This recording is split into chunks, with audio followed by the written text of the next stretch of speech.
आपल्या शंभू राजांच्या गळ्यावर टाकली आणि सगळ्यांनी आपल्या शंभूराजांचं मोठं उडवलं. तरी सुद्धा आपल्या शंभू राजानं औरंगजेबासमोर बोलले ते बोललं नाही. का का तर इथं बसल्या प्रत्येकाला ताट मानणे जगण्याचा अभिमान आणि स्वभाव मिळाला पाहिजे. मला इथून एवढं सांगायचं होतं की किती जरी संकट आले ना तरी म्हणायचं नाही की सगळं संपलं म्हणून. त्या संकटातून बाहेर येण्याची एक थोडीशी जागा असते. मी कवी कुसुम आग्रजेंची त्यांना ही कविता आठवतो की ओळखलं त्या सर मला पावसात आलं कोणी कपडे होते गरजलेले केसांवरती पाणी. क्षणभर बसला नंतर हसला बोलावरती पाहून गंगामाई धावून यांनी गेली घरच्या. माहेर वाशिम पोरीसाठी चार भिंतीत नाचली.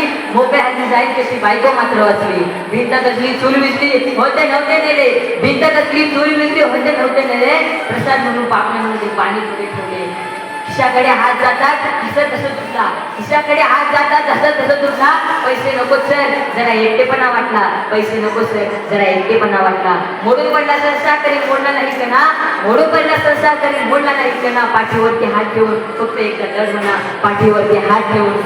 लढ म्हणा. ही कवी कुसुम आग्रजेंची त्यांना ही कविता आठवतो. ही कविता खूप प्रेरणादायी आहे. मित्रांनो, माझी शेती ही माझ्यासाठी एक बँक आहे. म्हणजे आज तिथे एक दाना पडला एवढे ते मला हजारो दाणे देते. ते सुद्धा काही व्याज नाही देतात. दादा आजकालच्या शेतकरी सुरक्षितच नाही हो. सरकारने शेतकऱ्यांसाठी ज्या योजना राबवल्या त्या आमच्यापर्यंत पोहोचतच नाही. दादा लहान तोटी मोठा राहिला तो पण माफी मागून सांगतो. आजकालचा जो शेतकरी ना तो मर्यादित राहिला फक्त राजकारणापुरते. निवडणुका जवळ आल्या की राजकारणी लोक माझ्या घरी येतात, माझ्या समस्या पाहतात आणि मला पैसे देऊन निघून जातात. एकदा कधी निवडून आले मी तिकडे जगून आहे तर बोलू, त्यांना काही घेणं देणं नसतं. त्यांना माझं एकच सांगणं आहे की तुमचं राजकारण नको आम्हाला, तुमचा पैसा नकोय, तुमच्या योजना नकोय आम्हाला हवंय ते आमच्या पिकाला चांगला भाव तुम्ही द्या, बाकी काही नको आम्हाला. आज या भारत देशात, या अखंड कृषी प्रधान देशात कर्जात मुलीला शेतकरी आत्महत्या करतोय. आम्हाला शेतकरी बांधवांना धर्मदास नसतो, आम्हाला असते फक्त माणुसकी आणि ते आम्ही जपलो. तुम्ही एखाद्या सोनाराकडे जा, त्याच्याशी मैत्री करा आणि त्याच्याकडे एक बोटभर सोन्याचा तुकडा मागा, नाही देणार तो. किती जवळचे असता नाही देणार तो. तुम्ही एखाद्या गाडीवाल्याशी मैत्री करा, त्या गाडीवाल्याला तुमचा माल त्याच्या गाडी जायला सांगा, तुझी डिझेल बोलते का तुमच्याकडून पैसे घेणार. तुम्ही आम्हाला शेतकरी बांधवांशी मैत्री करा आणि ते शेतकऱ्याच्या एकदा शेतावर जा. ते शेतकऱ्याकडे 5 किलो कांदे मागा, तो तुम्हाला 10 किलो कांद्याची बोट अशी दिल्याशिवाय राहणार नाही. दादांनो, शेतकऱ्याचं मन हे खूप मोठं असतं. दादांनो, शेतकरी सुरक्षित होतात फक्त छत्रपती शिवाजी महाराजांच्या काळात. महाराज आमच्या घरी यायचे, आमची कांदा कांदे आवडीने खायचे, आमचीच नव्हे आमच्या शेताची सुद्धा खूप काळजी घ्यायचे, आमच्या शेताची पाहणी करायचे, आम्हाला विहिरी खोदून द्यायचे. शेतकरी आत्महत्या सुद्धा करायचं होता. दादांनो, आज याच गोष्टीचं वाईट वाटतं मला, की तुम्ही जेव्हा तुमच्या दुकानातल्या वस्तूला तुम्ही स्वतःची किंमत देता आणि तुमच्याकडे जेव्हा गिऱ्हाईक येतं तेव्हा गिऱ्हाईक तुम्हाला म्हणतं की दादा एवढं महाग कुठं असलं वय एवढं कमी करायची. तेव्हा तुम्ही त्याला म्हणता नाही दादा आमचं पोट चालतं त्याच्यावर, आमचं पोट भरतं त्याच्यावर.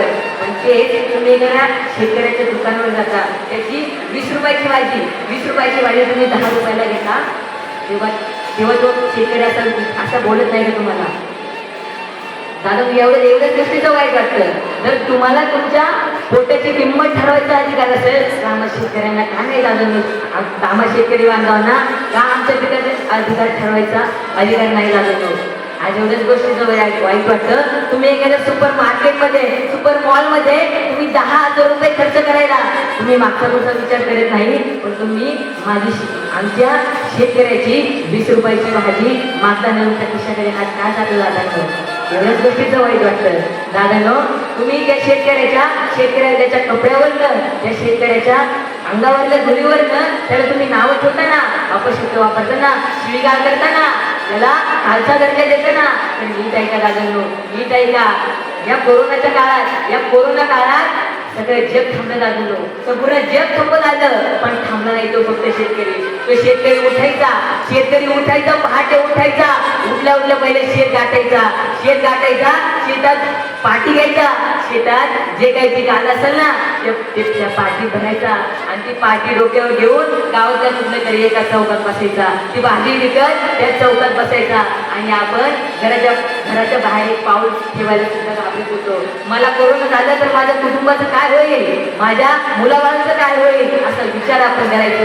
पण विचार करायला लागलो तो शेतकरी असं म्हणला नसेल का, असं म्हणला नाही, म्हणला तो नाही म्हणला. तो शेतकरी म्हणला की आज मी या कोरोनात आज मी जर थांबलो ना, आज मी कष्ट करायचं थांबलो ना, तर उद्या हे माझं जग, हा माझा भारत देश आणि हा माझा समाज उपाशी पोटी मरेल. असा विचार जो करायचा दादांनो. घाबरत नव्हता शेतकरी. दादांनो, आपला भारत देश कृषी प्रधान झालाच नाहीये. ज्या दिवशी या देशातला एक शेतकरी आत्महत्या करणार नाही ना, त्या दिवशी मी अभिमानाने या देशाला कृषी प्रधान देश बोलेल. दादांनो, मला यातून एवढं सांगायचं होतं की शेतकऱ्याच्या पिकाला चांगला भाव मिळाला पाहिजे आणि शेतकरी आत्महत्या थांबवली पाहिजे. शेतकरी ज्या भावाने त्याची भाजी देतोय ना त्याच भावाने घ्या दादांनो, कारण त्याच्या पिकाचे कष्ट शेतकऱ्यालाच माहीत असतात. दादांनो, त्या आम्हा शेतकऱ्यांना एक दाणा आज पेरला उद्या 6 महिने वाट बघावी लागते ते एका दाण्याचे 1000 दाण्यात रूपांतर व्हायला.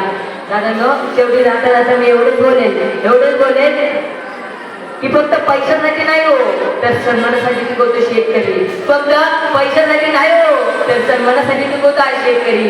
त्याला चांगला भाव द्या, त्याच्या पिकाला चांगला भाव द्या, नाहीतर सरकार सावध वाटत तरी.